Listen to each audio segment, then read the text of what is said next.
Welcome to the new episode of All That Jazz. I'm your host, Matias, and I have with me Jenine Lori, which she's an author and a inner child healer as well, and many more things. Welcome to the podcast. Thank you for having me. I appreciate it. Thank you for being on. And we were just talking about Chiron, and I didn't realize that it only changes every few years. And but I've heard people like astrologers talk about it before, but it's very interesting. So you're saying that it's very important in your chart where Chiron is. Yeah, I mean, it's funny because obviously you and I could talk for hours. And so before we started recording, we got into how I utilize Chiron as a part of my inner child work specialty. And so what Chiron represents in all of our charts natally is the wounded healer. It's a place where we, at some point when we were children, had some kind of a wounding. It shows up differently for all of us. Those that are new to astrology, there's 12 different houses and different placements. And so depending on where Chiron sits in each person's chart, they're going to have a different wounding that set in during childhood. So when I figured this out, I learned, wow, what a great tool to be able to integrate into this work that I do. I don't do it with all of my clients, but if it comes up, it's definitely informative for somebody to be able to say, oh, wow, yeah, I did have that going on when I was a child. For me, I have Chiron in the fifth house. The fifth house in astrology rules. It's ruled by Leo, but it's the house of children. Right. It's the house of, I myself had a wounded childhood, a wounded inner child. Chiron, again, is the wounded healer. So there's something in your wound that is, if we allow the wound to be integrated into our being, we can turn it into a gift. And ultimately, we can help others with that gift. So for me, having some kind of a wounding in early childhood, I was able to make that a very prominent part of my life force. And Right. I do work with that. So I work with other people with that. Was it like significant, you don't have to say, but was it like a significant trauma in childhood that you still had to work on through as you got older? Oh, yeah. I mean, the thing is it's difficult to say because Chiron, it's almost as if we have this part of ourselves that we know is there, but we don't always know how to work through it until we integrate it in a healthy way. And so for me, it was in being able to recognize that I needed to nurture that part of myself. I needed to become whole with that part of myself. The wound doesn't necessarily go away. It's like a scar. Right. We kind of learn to integrate it as the gift. It's almost like we go through something. And I say in my work that I do with inner child healing, and which is based in post-traumatic stress syndrome, is that for childhood post-traumatic stress syndrome. Yeah. This all, because there's many different types, is that trauma is subjective. It's one of those things that we kind of, from the adult mind, we think that we have this like bucket of what's considered traumatic. Right. To a child, it's very different.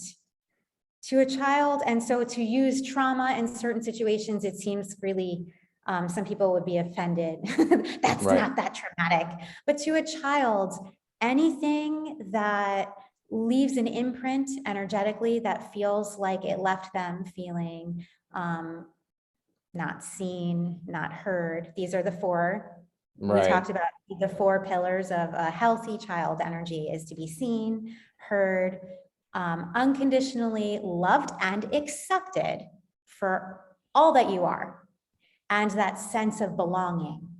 That helps us feel like we are grounded, we are safe, and that we are fully present. And so if any of those is missing at any point in early childhood, the child will have a wound. And we don't always know that we have them, I think specifically because of that word trauma. Can I share? I had Yeah. experience when I was, okay, this is because I work with some people that I had on my podcast, and one of the events that I remember early on in life, and I didn't realize this could be significant, but it was okay. I'm not gonna say specifically what it was, but it was like it was basically violence from some family member towards one of the parents, my parents. So and that I witnessed that at age um 4 maybe. Mhm. So and that was quite significant, and it seemed significant, and but it was like I wasn't able to say anything to anybody. It was like one of those things Yeah. where it happened, and I went somewhere else in a house, and I didn't know what it was like. I didn't know Yeah, what to say. It was like, for yeah, sure. Yeah. so I guess, is that the Chiron, the communicator, which is It like I can wasn't be. able to say anything? Chiron is very specific, and okay, so all of these, yes, would probably go into the bucket of perhaps what Chiron Right, uh, represents for you. Um, but beyond that, when we talk about original wounds, we also have specific trauma responses that the child will, and we see this all the time. We know the trauma responses. yes, And we will continue to have specific trauma responses through any time we have something triggered that original wound throughout our entire life, because we learned how to respond in that way for survival. It's all based on survival, all of it, right, all trauma responses. So you know the for you to it's hiding, so you hid. That would be probably synonymous perhaps with a freeze response. There's fight, there's flight. It could also be also integrated into the flight. I left and I hid. So I kind of froze so no one can see me, and so it's like protecting. Um, and then there's the other ones, fawning, which is to, kill them with kindness type of stuff. oh And then yeah, another, yeah, you see people that are just trying to win. And that was, I definitely fit into that. All of them, actually, I found myself at different times in life, depending on the situation, and the level of trauma response would fall into all different categories, but we have ones that we tend to gravitate towards more. The other one is forget. This is one that's not talked about in most therapeutic settings, but I use it in my own work because I think it's really actually quite powerful how the mind will forget and then distort and delete certain memories to try to feel safe. right. So for you, you're even saying, I think this wasn't important. Yes, It's I all, think it was. yeah, for sure. Of course, you're still remembering, going back to the energy of it. So um, if that resonated with you and you're going back to it even by discussing it, yeah, it left an imprint. And so you would work with not the memory, because we can't go back. That's the whole Right. thing. A The, lot of people think about that. right. I'm There's a like, go difference back. then how you work it, because like some of them would actually go into the memory itself and be like, and try for you to react differently. So this is a difference in styles, but you go into more a softer approach where you go more to fix what's happening now, maybe with the inner child, rather than go into the event itself. I work with the now moment because all we have is now. Yeah, We're living in the now. If we didn't experience things at certain moments when we were younger, we know that we did. right, And the energetic imprint is what's there. But I can't get an accurate representation of that because we have a story in our head. And throughout you ever hear of the game of telephone? yes, yeah, where it gets distorted. It gets Even a few distorted. people, even 5 people, again, gets quite distorted. Exactly. And all we need to do, and so, and in order to also, so by the time you are whatever age you are, you're also looking at this memory to fit your model of the world now. You're not looking at what happened through the eyes of a 4-year-old who has a very different version of reality. Right. 4-year-olds don't think of reality the way that an adult does. They Hmm. don't. And so, but there's an energy print there. So we look at the energy of what was not resolved and processed. Trauma is just an energy. It's just an intensity of an energetic experience that was not fully processed in the moment. Right. That's why it can be experienced as traumatic. It's because it's just intense energy. And so at any age, we could experience this intensity of energy. And if we are unable to know how to experience it, we will go into different stages. So for you, this is still showing energetically. What I would do is I would listen to what's going on in your life right now. You know, so as a client, I would ask you, so tell me about what's happening with you right now. Is there something occurring that's triggering you right now? How are you feeling right now in this moment? And based on the intake of what I would hear you say, I could see where the energy imprint is from, let's just say 4. And Right. then we would working with the energy of perhaps what the 4-year-old needed that was missing in order to release and process and be heard or seen or feel accepted and feel they belong so that they can become balanced again.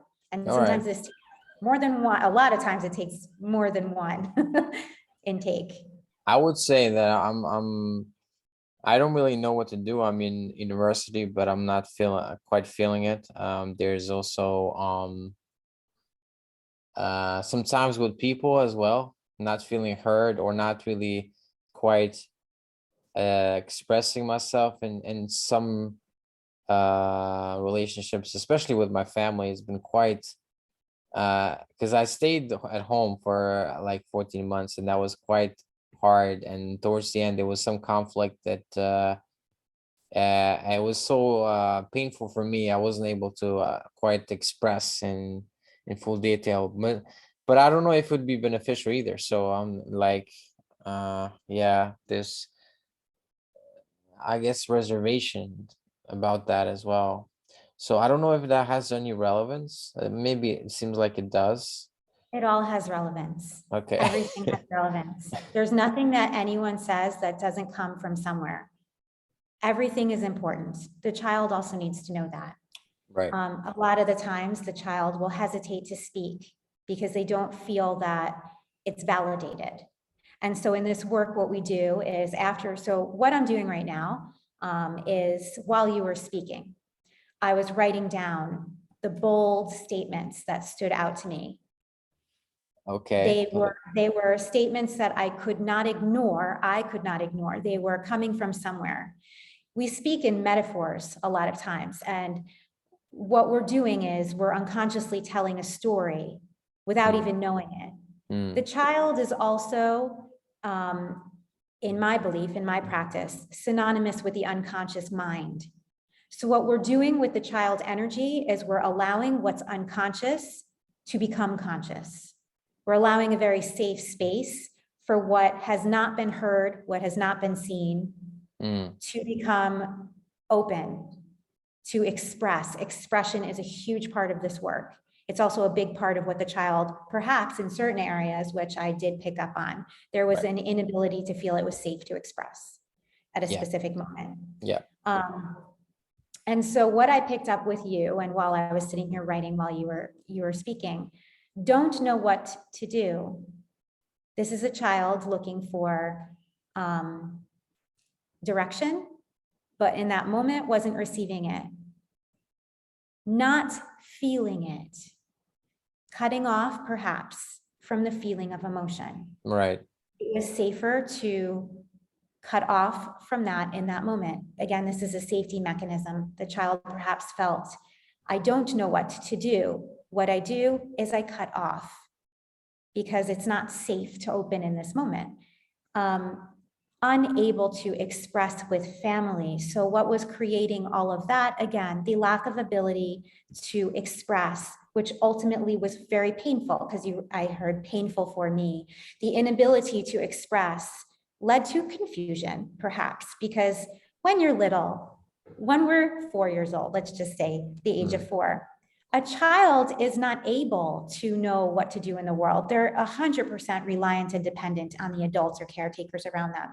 Yeah. And not being able to have somebody, a caretaker, who can show you the direction to go, or you can take lead from.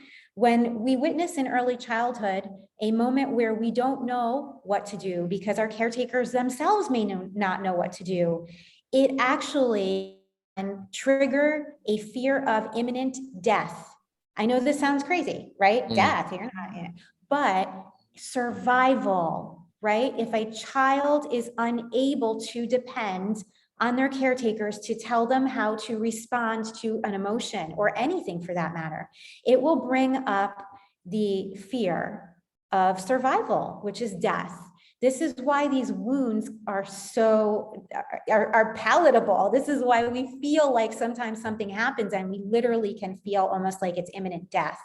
When we're adults, we realize that we should realize anyway, as adults, that a certain situation is not going to lead to death. Like rationally we know, but then the feeling is like, oh my God, this is so much, so this is crazy. This is so intense, the feeling, right?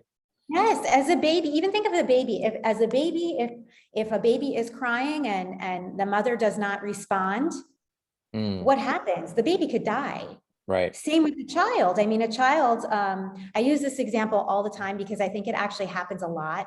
And again, we all as humans, as a species, are meant to go through this for evolution. So I don't ever want any parent to feel like they're screwing up their kids, because we're not. We're helping our children evolve, right? We as parents do things where our children are wounded. Like, it's kind of, we're supposed to, in a sense, have wounds so that we evolve. Every kid will be wounded, pretty much. In a sense, yeah, it's evolution. I mean, as a parent, I wish I could keep my son in a bubble, and it's not possible to. Right. We're actually prohibiting our species from evolving if we keep people in safe little bubbles. But what we need to do is we need to learn how to respond to the pain instead of remaining stuck in it. Right. And that's the meaning of suffering. When we stay stuck in a wound, we do not evolve. We stay stuck at the age of 4, let's just say, and it will become very uncomfortable as an adult to show up as the 4-year-old who's still wounded. This happens all the time. So let's just talk about, like I was saying, a little kid who is both parents working, and they are at daycare. And like I said, I use this example all the time. And the parent is stuck in traffic or something happens and they're unable to pick up the child when they usually do. Right. Time's passing, all the other kids are picked up. They're the last one there. They're shutting down the care, the one, obviously the daycare center is kind of closing up, but everyone's gone. And the little kid for a moment is thinking, oh my gosh, are they ever going to come? Right. Like, what if they just leave me here? What am I going to do? And there's a fear. Now, as some would say, maybe the one who's watching the child, don't worry about it, it's fine. But to the kid, they're feeling abandoned. This can actually be abandonment. Now, they may not actually be abandoned. The parent shows up, but they went through the feeling of what it feels like to be abandoned. This can be traumatic. Right. We would, as adults, look at that and be like, but I didn't abandon it. The kid wasn't abandoned. They just showed up. They were late. But these are original moments that can. And so for a lot of people, they have experiences that felt like abandonment, that felt like perhaps they were really, their safety was threatened. As humans, we all experience, now some really legitimately, we know they were abandoned. A parent never did come back. And you see this, I saw this as a kid, like when I had my cousin that's a few years younger. She would sometimes be very sad with her parents were late picking her up, even from our, even as relatives, but parents were gone, and she was like very kind of sad. And I was like, wow. And I was thinking, even as 3 years older or 4 years older, I was thinking, oh, she's a bit whiny. But then, like you said, you don't know what's happening in in their world, and this is quite shocking. Sure, maybe all triggering something, right? It's always a trigger. So why I look at what's happening right now is because I want to see how the child, first of all, is still expressing itself right now. Right. Because we don't ever, if we had a moment Now, you said you were unable to express, because I wrote this down, you have Yeah, reservations in expressing. So if we were not able to express ourselves for whatever reason, we were lacking the tools. It's very common at the age of 4 to be lacking the appropriate tools to know how to work through it and express it. of course. And mostly because we come from generation upon generation upon generation that also was going through their own wounds. A Yeah, lot of times we end up in situations which is called parentification, where parents are still children when they're parents. And so the children end up growing up way faster than they were ready to. is that happen when the parents are really young? When the because like my Here's mother what had this me when she was 19. yes, I mean, there's all kinds of different cycles of what causes parentification. It's rampant, all over the world. And Right. so it happens if a child, the child's responsibility is to be a child, is to be their appropriate age, not to grow up too fast. If we see that there's a dynamic where the child grows up too fast because of trauma, because of situations where it's a lot of times outside of anyone's control, they will later have to work with this. When they do become adults, it will be, and they do have adult responsibilities. A lot of times the tendency is to regress, is to Really? become very, very vocal about the child. What's really happening is what I call a tantrum. The 4-year-old is still a 4-year-old not wanting to adult. We have a lot of tantruming adults all the time. We see it everywhere. And so what we do with that, and why I do these intakes in the moment now, is I want to see how the child is showing up in your life right now and what he needs to express, what he needs to still work through and go through so that he can evolve from 4 to 5 to 6. It's like emotionally stunted in some areas, and that's where the triggers come from. So it's not like so it's not just famous people that get really famous and get stopped growing or whatever when they can become famous. It's actually people they get wounded in their childhood or whatever, and that they deal with that like almost all their lives to try to overcome it. But you could say maybe from a karmic point of view, because you have this, well, not the statue, but what would you call something of Buddha in the back? What would Oh, yeah. yeah, It's funny. I always do this when we do these types of, yeah, I it's so love the Buddha. nice. Yes. Yeah. So maybe you It's could a be large, karma. large Buddha. Yes, it's a large Buddha. And we love the Buddha here. So you could say maybe it's a karmic lesson that this would you say that every time the wounding happens is for a karmic reason like Chiron is showing? Yeah. I think that's taking it to a different layer. Right. And to each their own. I say that this works for no matter what evolutionary process or belief or anything. We all have very different beliefs and values. Some Right. people will take to that. Some people but what I do know, I do believe, yes, I do believe that it happens for a reason. That's my belief. My belief is that when we have these wounds, it comes with good purpose and cause. Chiron would basically say yes to that, because Chiron, if you go back to astrology and the belief in some planetary force, Chiron is saying that you have this wound, not because the world is unfair, but quite the opposite, because you are meant to come here to be something and create something out of it.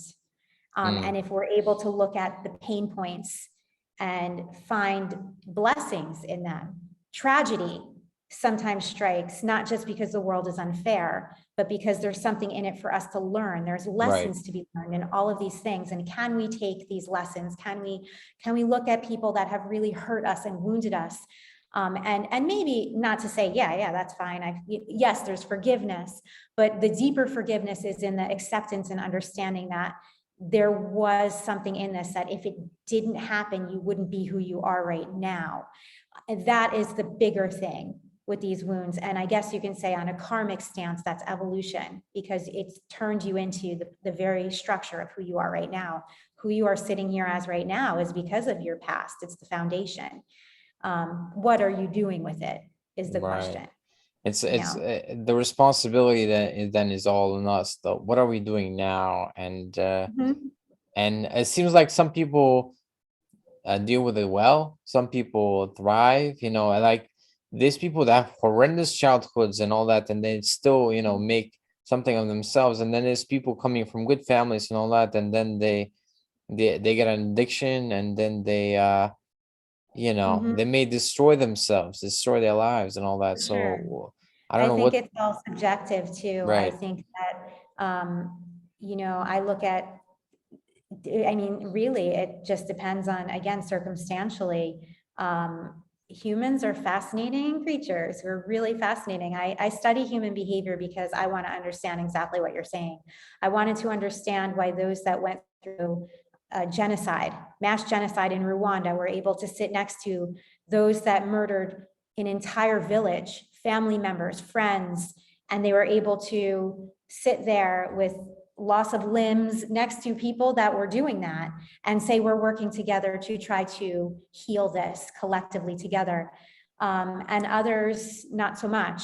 So I don't understand really what it takes for people to be in a specific mindset, but I do know that one thing it definitely takes is for us to become aware of who we are in here and how we respond to certain stimuli when it comes our way.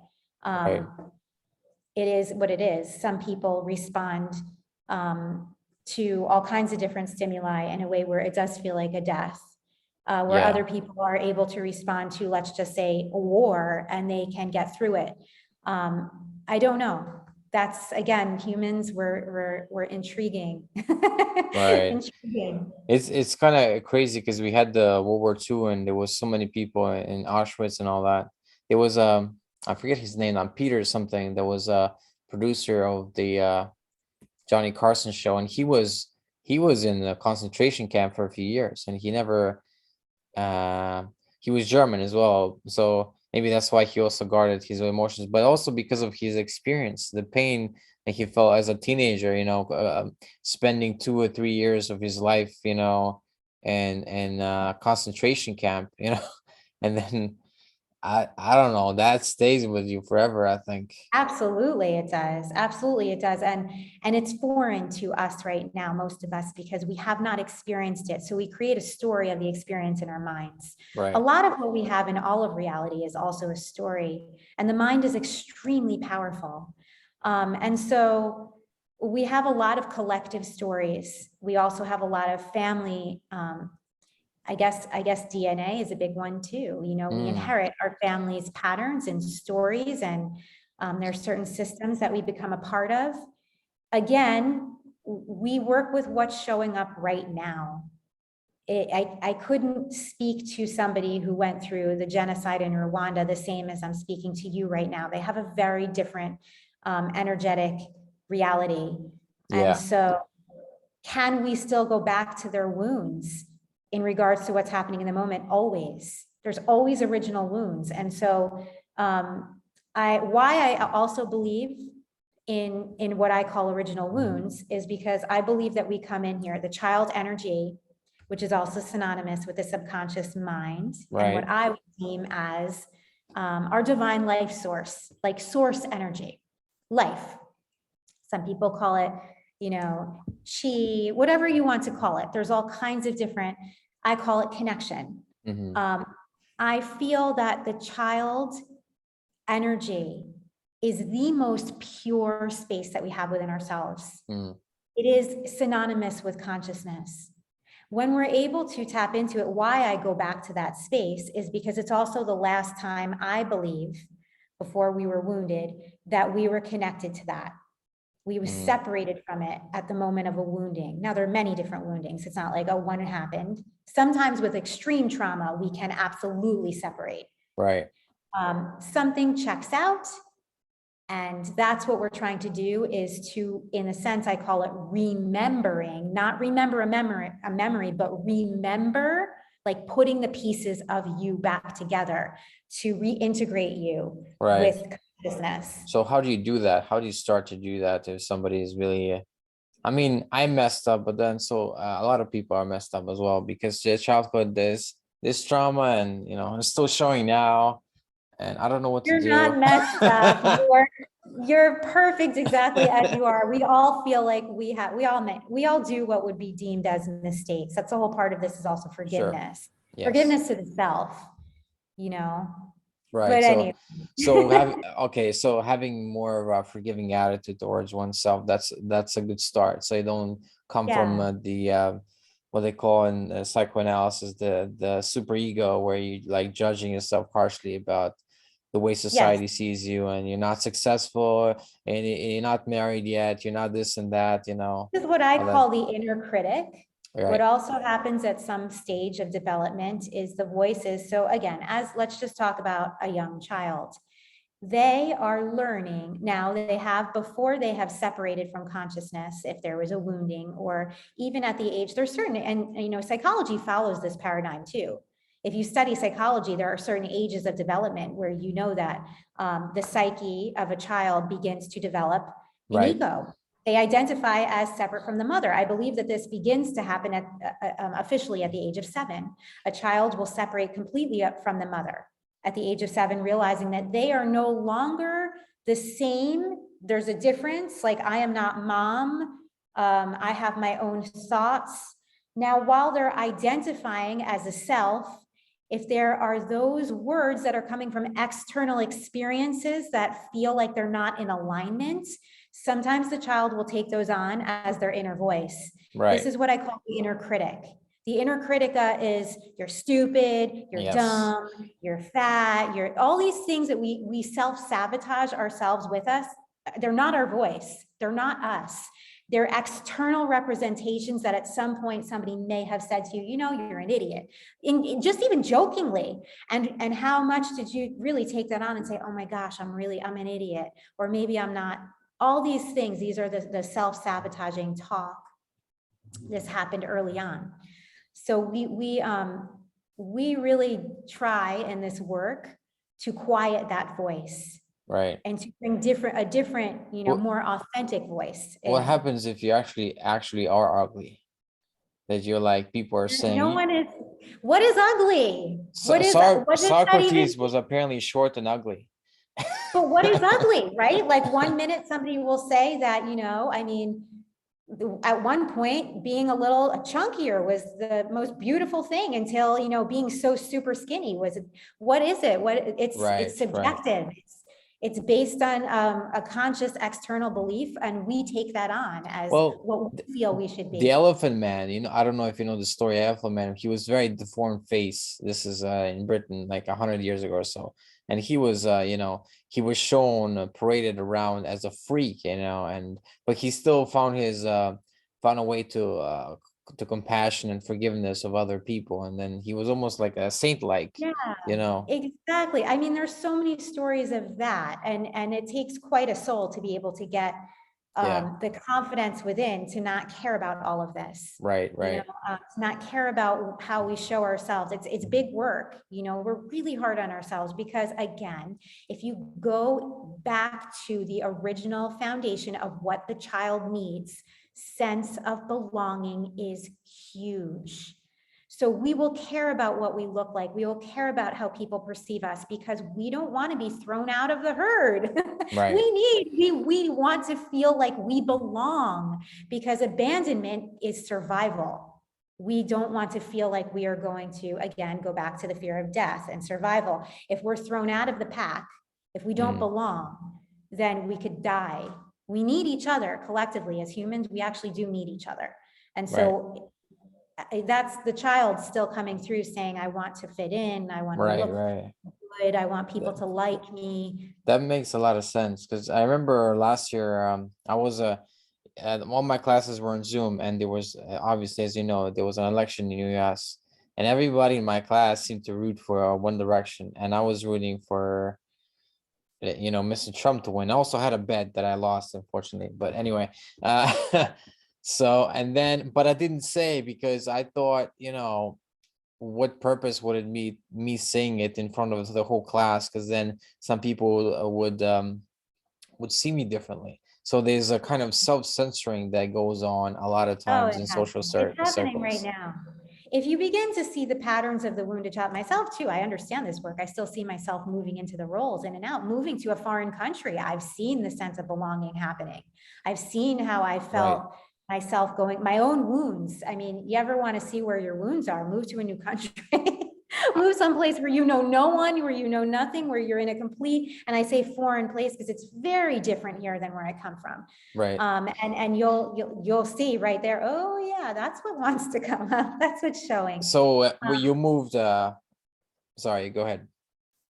No, I was going to say what we see right now is a very polarized, it's very, we see this in collective consciousness where we see a lot of polarized views. You know, we're seeing it started with politics, still happening with politics, always probably going to happen more in so, politics. yes, yeah. Very vocal. There are people that want to, and then we even sometimes see the herd immunity and the herd, like these people believe what I believe and they're my people, and then they agree upon what others disagree upon, so they become close-knit because those two don't like that and this. So we start to see that even in our beliefs that may be opposing to someone else's, we're actually trying to belong in that. Right. You know? You touch upon vaccines. I Oh, don't know if you yeah. want to talk about that. It's quite a controversial thing. It's controversial, again, going back to, look, you could throw in anything. You could throw in any type of topic and you're going to see these patterns showing. Like I say, it's coming from, I believe you could see it coming from the wounds. Look, I can have my own opinion about what I believe in. And I don't really, it doesn't affect or move me no matter what your belief is. Yours is for you, mine is for me, great. You know, it doesn't, but if I need to be validated, I need to be heard, I need to be seen, I need to feel like I belong, I'm gonna feel really vocal about expressing, or if I can't, you know, there's a lot of different things about this. I mean, I'm not saying not to express. I want to share what happened. Like last year, I was really vocal in class because I felt like the teacher was just representing just one side of the argument. He was, for example, saying, you know, that all America was built on racism, and I said, you know, hold on, what percentage of America was built on racism? And he wouldn't say, you know, because I'm studying economics as well, so I find this whole, what he was doing was rhetoric and from a particular political point of view. But then also other students started debating me in class, so it's not like, it was almost like I was doing wrong speak and all that. So, and the whole thing, I felt like I was trying to be heard, but nobody really, because they were everybody seems to be entrained, or most people, maybe I shouldn't assume, but most people that at least all of them that are vocal are entrained in the opposite point of view, that I think is a lot of problems with it. And so I'm like, I'm trying to get myself heard, but they're not listening. So wait, if I was to, Go ahead. going back, the work that I share with people is, and so we're throwing out so many different topics. So yes, of course there's, and you caught yourself when we say the words all, when a professor would say all of the United States, it's huge generalization of a large group of people. All is a big, so, but back to what you're saying is you have these wounds and you want to be heard. The tendency is for us to want to be heard out there, right? Is for, if those people externally hear me, I'm validated, I'm seen. But what we do with this work is we don't work out there. We work in here. We work with what I call the wise one within you. We become our own self-knower along with the child. So in a sense, you reparent yourself.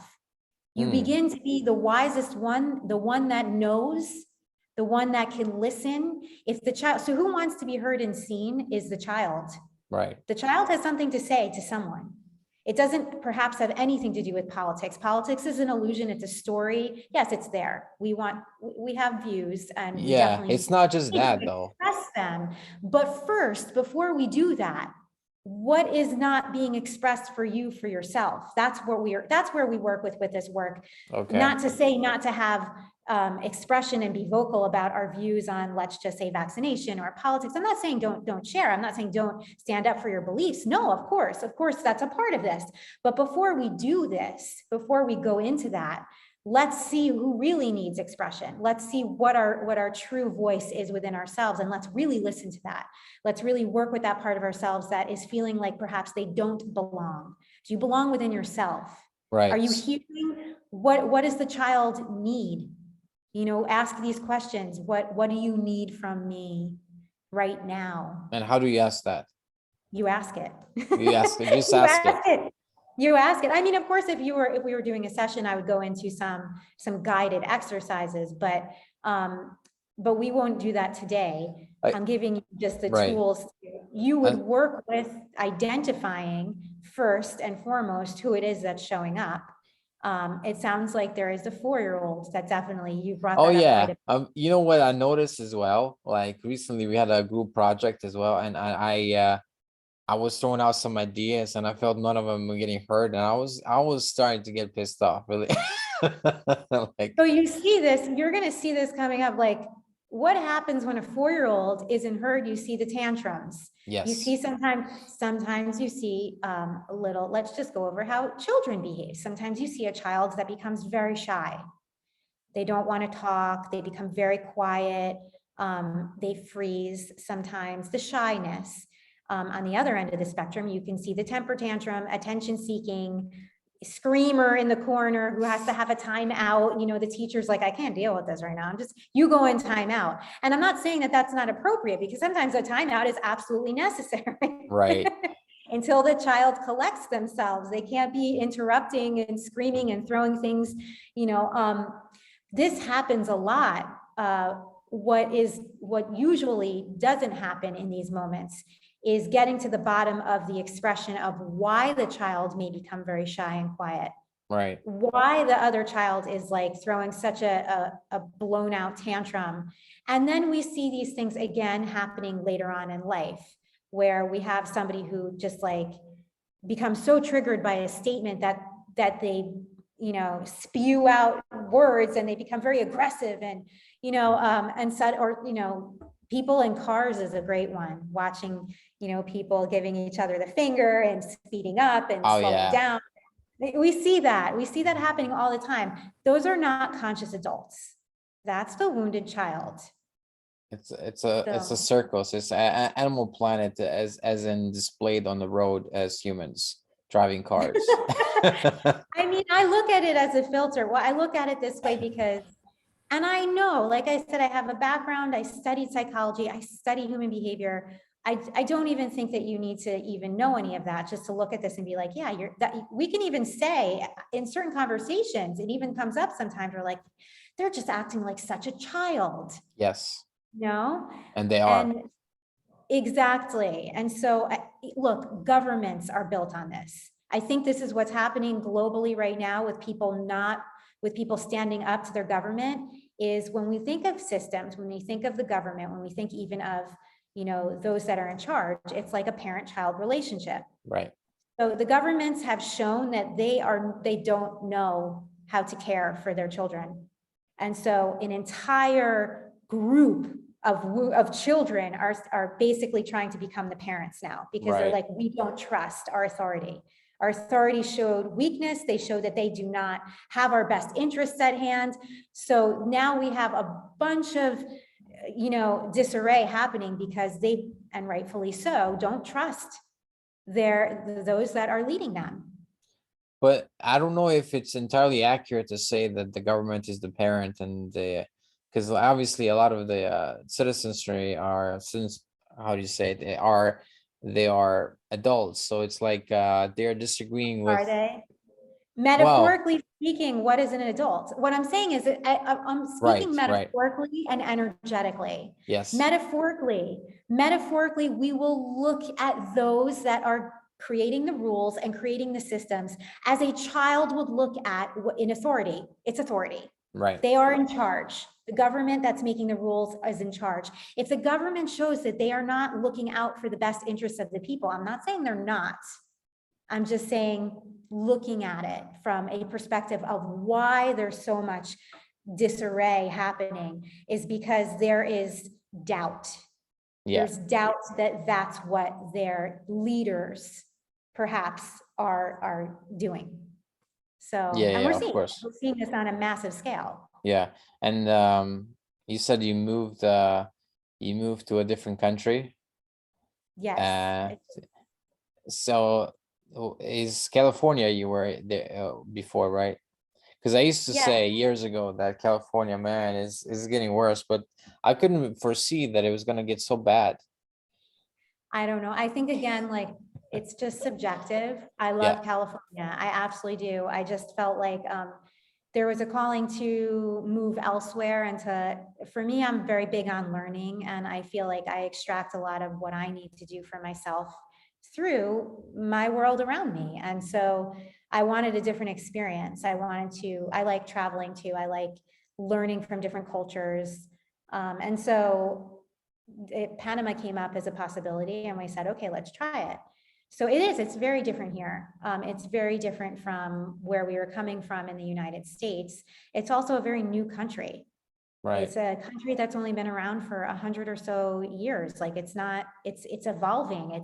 It's going through the different developmental stage that, there are countries that have been around for many, many years that are still developing, going through their own evolutionary cycles.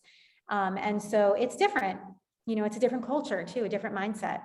Right. So going back to beginning, how did you became interested in this kind of work? In inner Doing child inner work? child work, yes. I think that, well, like I said, I studied, I have a master's degree in art education. So I'm an artist.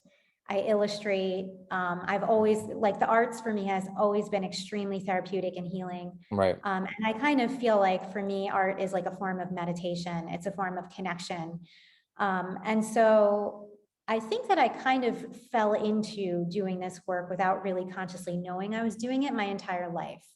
I think that I kind of always looked for better ways to look within myself, and it always kind of went into a very childlike energy. And so I always also felt very comfortable around working with the playfulness of children. So I decided, at first I wanted to be an art therapist because I love psychology. Right. I think I studied psychology at first to understand myself and human behavior. And so I studied that.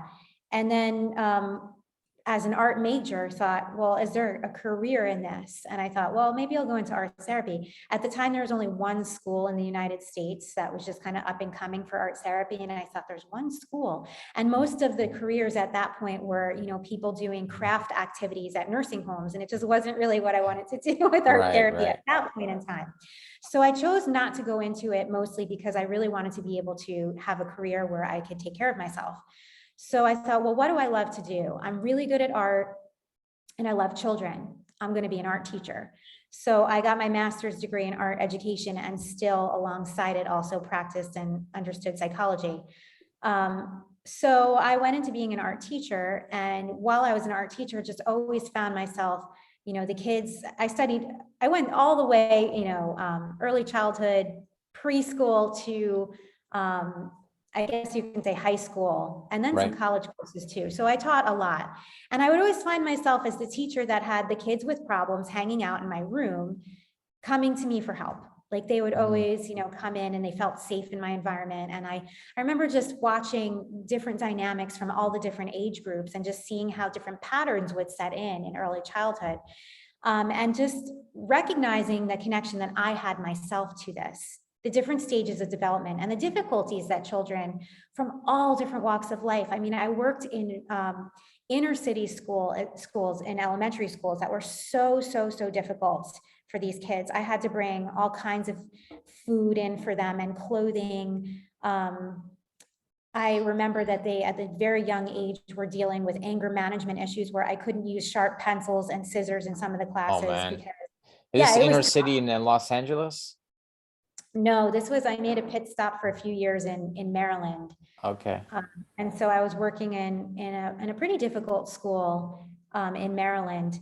And then I went, I wonder why inner city schools are always so bad nowadays in US. I think it's just, I don't know. I think they lack resources. And I think that a lot of the parents have a tough time right now. I think they just aren't able to be as readily involved with their children because they're having to go out and make a living. Like it's tough. It's tough, living in a place where you have to make sure that you have food and shelter, and it's very expensive to live.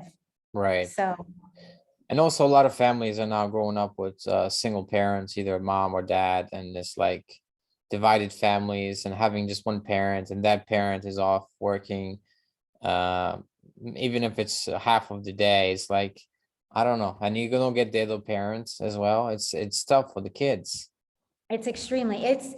There's a lot of different dynamics that go into it. And yes, there was a lot of anger. There was a lot, I didn't think it was common for, these were second graders, wanting to beat each other up and stab each other. Like, this to me was like, these poor kids, So I dealt with that, and I had to really literally become a psychologist in the classroom, because it was like, I had to be on my toes. So I had some tough teaching environments.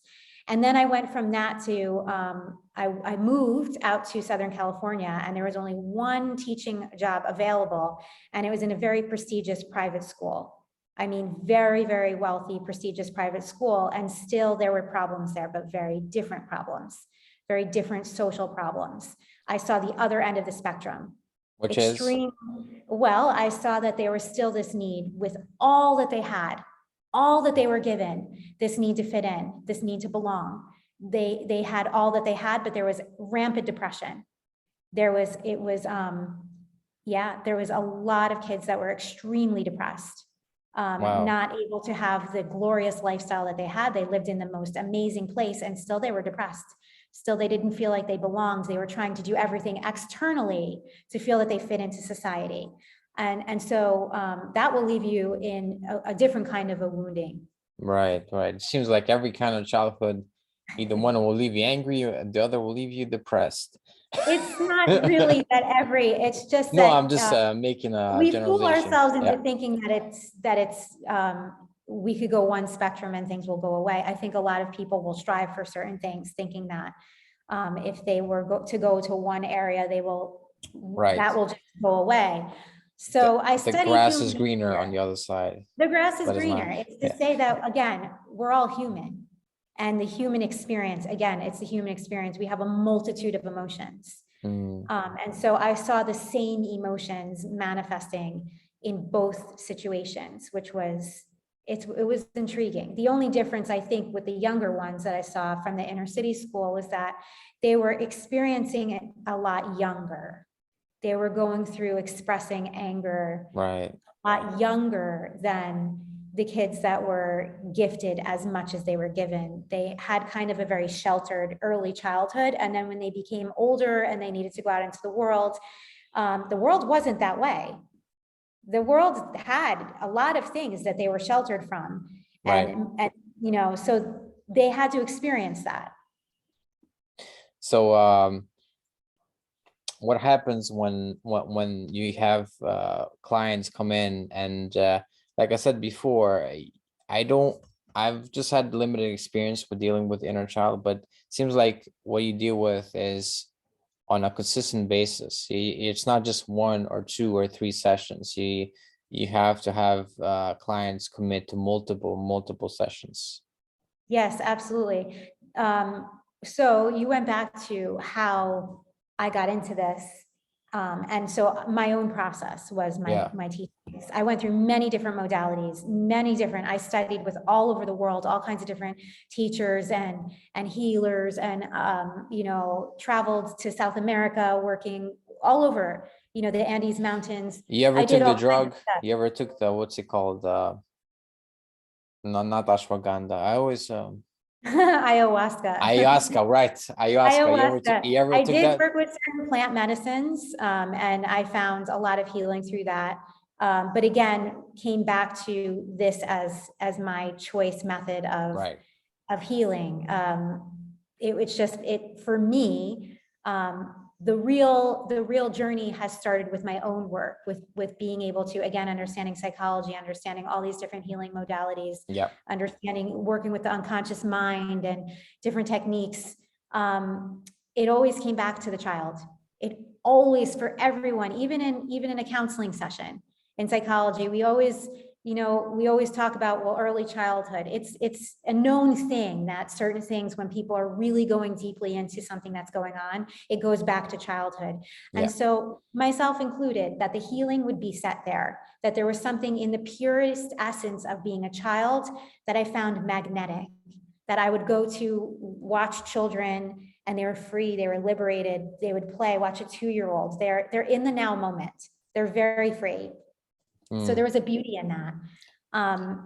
Why I found, for me, I had a moment where there was an awakening, where I had a traumatic birthing experience with our son. Right. And he was diagnosed with a rare autoimmune disease. And I tried as much as I could to try to fix it. Right. And it wasn't happening. I mean, every time I tried to find a new modality, he was getting worse. And I just had a surrender moment where I felt like I was breaking down. My life was just falling apart, and I couldn't help as a mother, my child. And I realized that in order to help him, I had to help me, my own child. Right. That it was touching on something that was very vulnerable within myself. And I just had one of those moments where I realized, maybe he's not here. Maybe I'm not here to fix him. Right. Maybe this situation is coming up for me to learn something for me.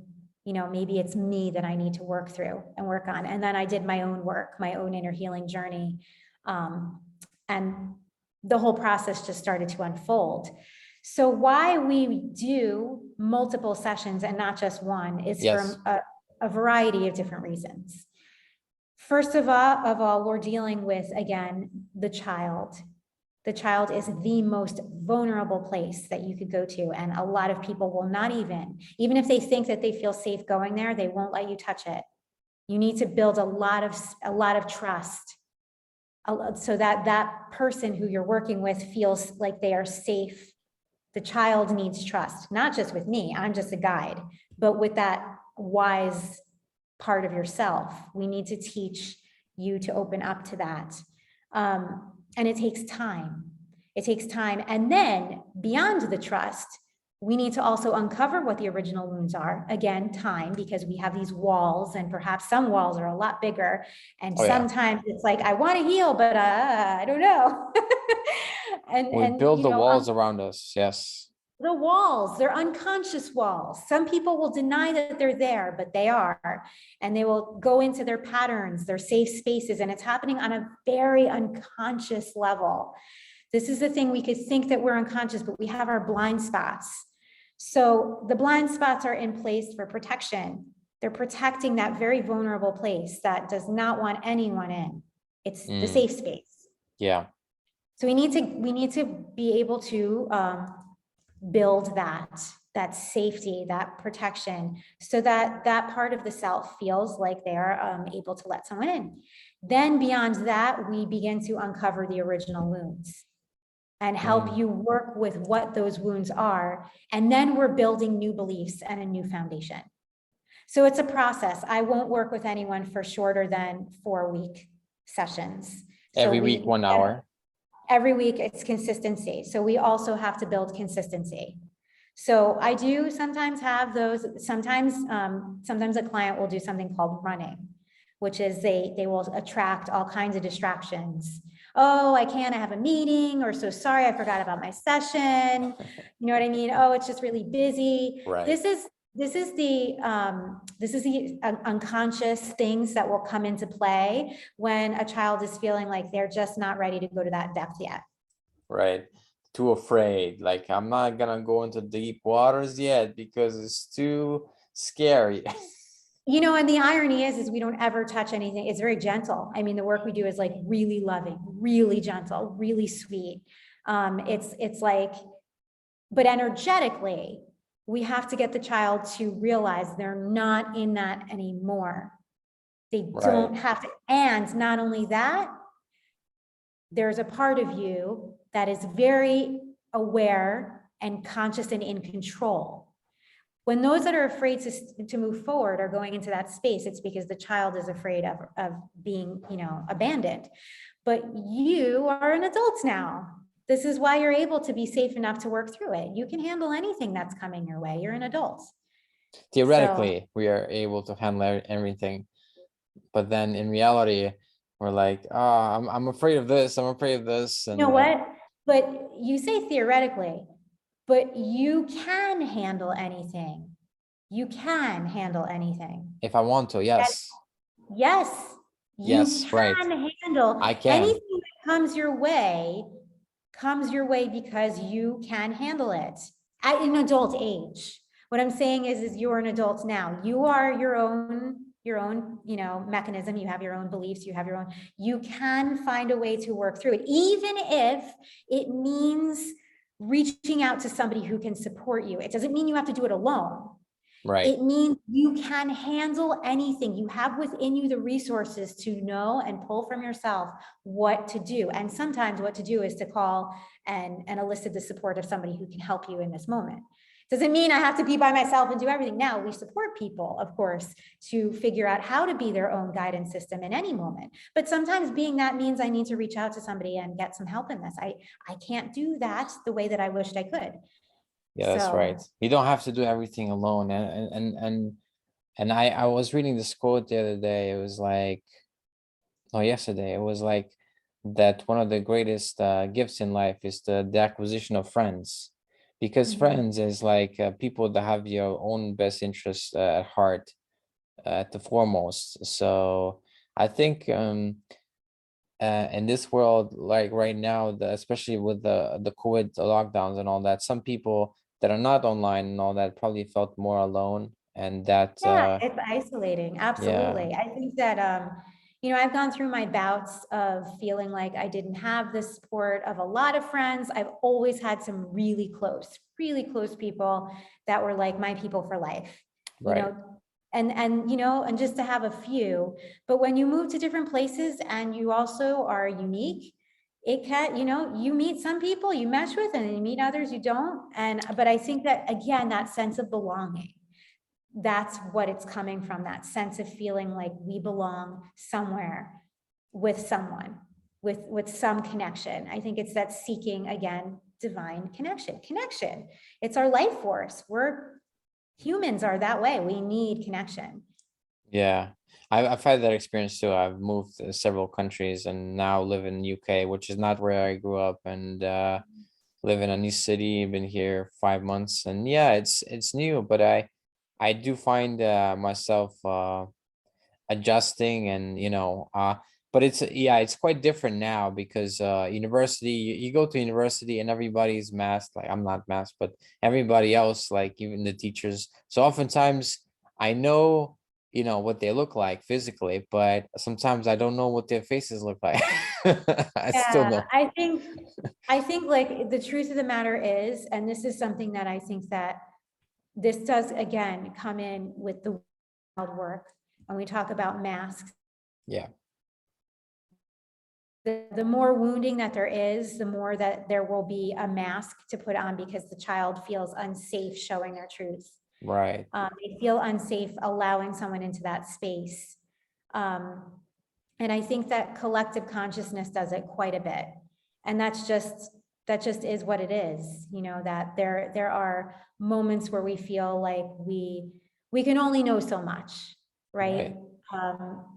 But I think we crave to. I think we crave to know the truth of what lives inside, of ourselves, of course, and to be accepted for that. And let's the last thing we touch upon, last but not least, is you're an author as well. So talk about your book. So, again, this came through my own healing journey, because at the base of what I feel the majority of the inner children of the world need is healthy expression. Yes.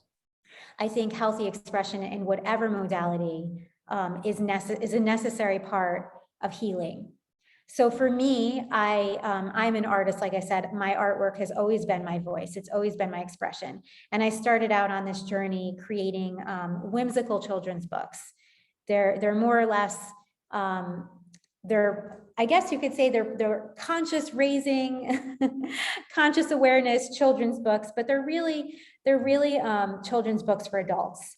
They tap on very expressive topics that are not usually found in children's books. And so I illustrate them, I also write them. And for me, they're labors of love. I love doing this work. I also write all kinds of articles and blogs on the nature of the wounded child. And I have a book that's going to come out at some point, though it's different than my children's books because they're very whimsical. You know, they're light, they're airy, they're whimsical, they're playful. And so they're received in a very different way. This is a healing book. This is for those that really want to have a mechanism to be able to understand the different ways that the child can hide in the wounds and how we can go beyond our patterns that are set in and really transcend that into our gifts, which would be like books, which would be the expression, which would be any creativity. So yeah. Awesome. Creativity, Awesome. imagination, all of that. Yeah, that's so that unfortunately some kids say that they get or some adults say that the school stifles. So but there's also alternative schools, like some people then send their kids to a Steiner school, rural Steiner school, and other people do different yeah, but I think that all the of that is infrastructure is evolving changing. still. Yeah, Sorry? the infrastructure of education is changing. I Yes. think that what worked even 100 years ago, and it was a different world. And I think that the expression for that creation is needed in a different way now. So I think we're starting to see that the vision of what education looks like is changing. Right, right. And hopefully in a good way. Sometimes change comes and it's not change for itself. You have to yeah, because you can't like if you do a math school, you can't just like lift all the requirements. It's like, because like people, if you build a bridge and it collapses, it's you're gonna pay a price and you're not gonna work again. So to quote the economist Thomas Sowell, there are requirements in the world. You can't just Well, yeah, I mean, it's yeah. kind of like this. We are in changing times right now. Yes. And so, it's funny, you stated the word bridge, and Chiron is known as, it's known as the Rainbow Bridge. Oh, wow. Okay. And also Panama is the bridge. They call Panama the bridge. This is the bridge of two continents. It's the connection, it's the connector. And so there's a lot of healing in bridging.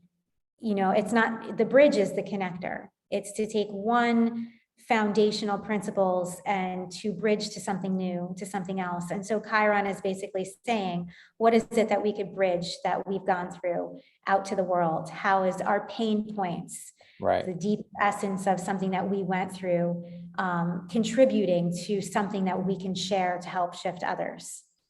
Do you ever use any other astrological aspects in your work other than Chiron, like that indicates strongly what's gonna likely be messed up about this client? Well, I think I don't get too caught up in looking at astrology charts. First of all, I look at astrology charts for it's almost like it looks like it's like a blueprint of our entire consciousness. Right. And that's a big landscape. It's huge landscape. And I also think that it holds within it an entire landscape of what we could do within the landscape.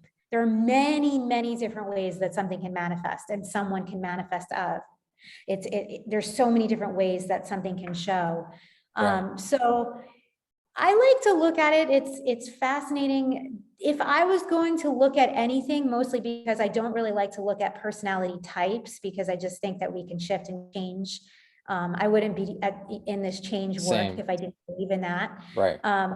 The other one that I think I'm kind of intrigued by is that's not really discussed a lot is the North and the South node, the nodes. Right. Because the nodes again point to our evolution, kind of what we're comfortable with. The south node, where we come from, we're going to want to attract those types of situations. I But think we're mine's meant to move Scorpio. into So the a north node, yeah. disaster, and north maybe Taurus, I think. Yeah, and it's different. Again, it's different for everyone, how that manifests for you and Right. what you're meant to, it just depends. I think that we're meant to, again, learn. The north node is very uncomfortable because we've never been there before. We haven't, at least in this lifetime, it's not, we want to transcend into it, but it's difficult because it's new. The south node is going to feel very comfortable. We can even meet people that have an energy of what we would consider that kind of past integration, and we feel comfortable around them. They could also represent wounds. We could feel comfortable with people that are familiar. Right. And so if we're meant to kind of move beyond the learnings, it can take a little bit of a kick to get us to move into that. But I think it's fascinating. So north node is something we should concentrate on. So if mine is in Taurus, then I should learn how to cook, build a good home, decorate nice, have a good, comfortable home, nice music, all that stuff.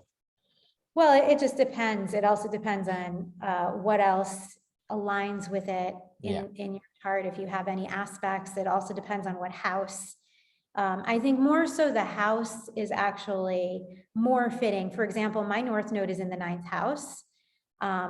It's also aspected by Jupiter, which is, the 9th house is Jupiter. It's aspected by Jupiter in a sextile. Right. So this is teaching, this is higher learning, this is teaching, this is spirituality.